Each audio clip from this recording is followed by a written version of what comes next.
If you follow that jumbled mess called the boxing media, you can see the drums of war starting to be beaten. Anthony Joshua vs. Deontay Wilder is something that will happen.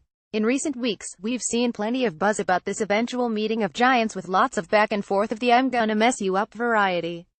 And there's little doubt that the two will meet at some point, even if one, or both, gets pushed off the rails and has to be propped back up long enough to get into the ring. There's just too much money in getting these two personalities into the ring, ideally for both parties, though. They will meet soon and in a megabucks title unification bout, with Joshua putting up his WBA and IBF belt against Wilder's WBC strap. Fans will respond. Any stadium of their choosing will be filled and PPV revenue will be huge.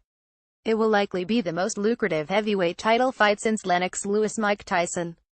The media will feast on the buzz coming from two headline-friendly machines pitted against one another in a bout that's actually important.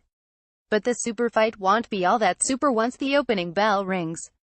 An early but safe prediction goes like this: Joshua and Wilder come out swinging. Joshua lands a big shot that buzzes Wilder very early into the fight. Wilder tries to go into a shell, half drunk from being hit and half fearful of being hit again, but realizes that he doesn't know enough to get into any sort of self-defensive shell for survival. Joshua then lands the eventual kill shot that sends Wilder tumbling to the canvas and back on the road to fighting obese construction workers on PBC undercards.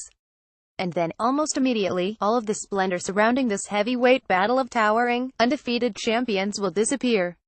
Deontay Wilder will just be a name on Joshua's growing resume, with history probably rating it just ahead of a Kubrick pull of win in terms of significance. Realistically, Wilder has done nothing to become one half of a super fight. Forget about fights with Povetkin and Ortiz and why they didn't happen. The only truth that matters is what finds its way to the black and white of what actually happened. And when he does eventually meet Joshua, Wilder's resume will feature nothing but pointless victories over no-hopers and soft touches and dubious wins over the small handful of opposition that could be considered better than awful. There's just nothing there to validate the existence of Wilder as anything other than a fringe character in a high-profile division.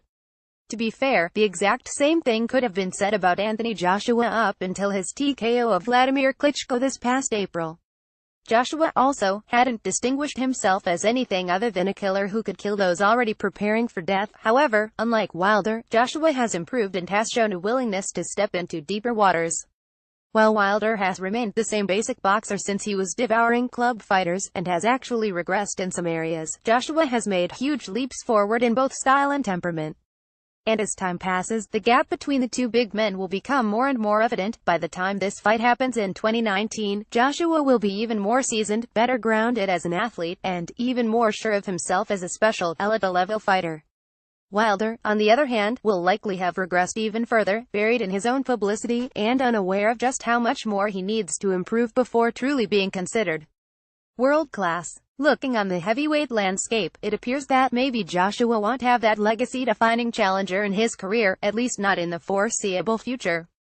Like Klitschko before him, there may be nobody against whom Joshua can measure his greatness while still in his prime. One can dispute the above or not, but few can make the case that Deontay Wilder is the Frazier to Joshua's Ali, or even the Evander Holyfield to Joshua's Riddick Bowe. When Joshua Wilder actually happens, lots of money will be made, titles will change hands, but Joshua will move on and Deontay Wilder will become the next Seth Mitchell or Michael Grant, another forgotten next great American heavyweight.